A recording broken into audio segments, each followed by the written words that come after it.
kú kọ́dún yìí tó parí ni pé sọ pé you can explain yourself without cause ó máa ṣán kú kọ́dún yìí tó tán ìwọ ló máa sọ mi ṣe máa ṣe show mi ó máa ṣán kú ni ìwọ jẹ́ lọ́ọ̀yà bí kọ́ọ̀tù tí mo fẹ́ explain ara mi fún àbí ìtàn gbésí ayé ti tèmi ìtàn gbésí ayé ti tèmi.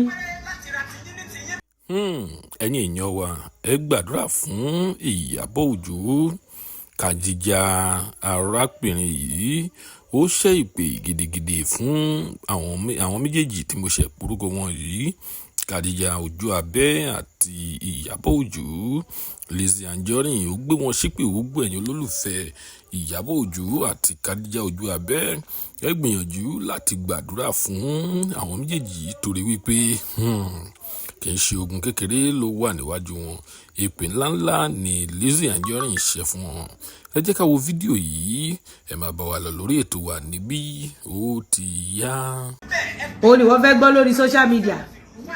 ó máa ṣorí burúkú ni so kémi explain ara tèmi ó mi tí ò bá sí òjò tó rọ̀ tó kẹ́yẹ lépọ̀ mẹ́dìyẹ ṣé kò yẹ kó o ti lọ ronúkú kò yẹ kó o gbóògùn jẹ Lizzy Anjorin wà ní palace ẹ̀ àbí ìwọ wá jókòó o fẹ́ gbọ́ explanation side Lizzy Anjorin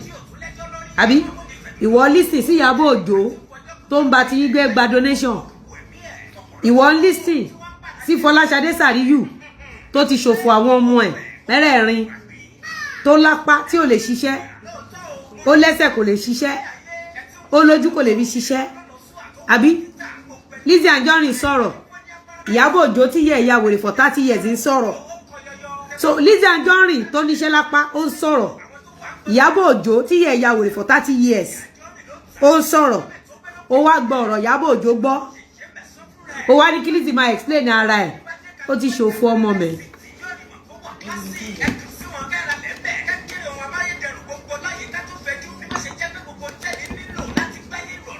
ẹ jẹ́ máa sọ̀tàn mi lọ mo ti ń sẹ̀lẹ̀ sí 3 receipts máa sẹ̀lẹ̀ sí 1 wàá bá mi ṣe according to kíní ni o according to date orí ẹ pé ó lè bá set ibo ní kí sẹ̀lẹ̀ sí àǹkárá bíbó ṣoṣo ọ̀pá àǹkárá ni àbí vip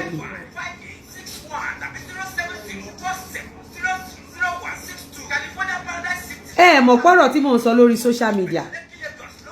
mo kàn fi ń ràn ọ̀pọ̀lọpọ̀ yín lọ́wọ́ ọ̀rọ̀ tí mò ń sọ lórí social media torí ogun ní ṣi ni mú èpè kì í ṣìyànjà mo dẹ̀ rí wípé àwọn Gistlover àwọn Ìyábọ̀ Òjó mo rí pé aburú tó ń ṣe ní society ó pọ̀ gan tó dẹ̀ máa padà yọ́lẹ̀ fún ìran Yorùbá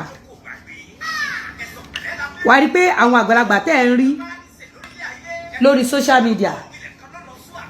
àwọn bí arú àwọn olórí burúkú ẹ́sà bọ́ọ̀dù àwọn oníròyìn ẹlẹ́jẹ̀ wà rí pé kò sí Ìgbò kò sáúsá bírú èjì àwọn Ìyábọ̀ Òjó àbí ẹ́sà bọ́ọ̀dù àbí Òbò Òkìrun tó ń ṣòṣì. If I come online, if I'm telling you my own side of the story, I am telling you my own side of the story. You don't understand? To lecture your brain.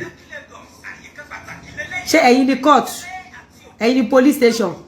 Ebe ilẹ̀ lórí yín tẹ́ fi ń gbé pè. Ẹ̀yin lọ lórí yín tẹ́ fi ń gbé ègún àti èpè. Nígbà tó Òbò Òkìrun wá fún mi nsìn. Torí pé òun ló ń ṣàlàyé. Ṣé ìyá òun wá fún mi? Ṣé bàbá òun wá fún mi? Òbò Òkìrun ti gbàgbé wípé Ìyábọ̀ Òjó tóun ló ń gbèjà lára àwọn instrument tí Ìyábọ̀ Òjó lò lọ́dọ̀ Gistlover àtọ̀dọ̀ ẹ́sà bọ́ọ̀dù àwọn ọmọ mi náà kọ́kọ́ gbé wá àtọ̀dọ̀ Sọjí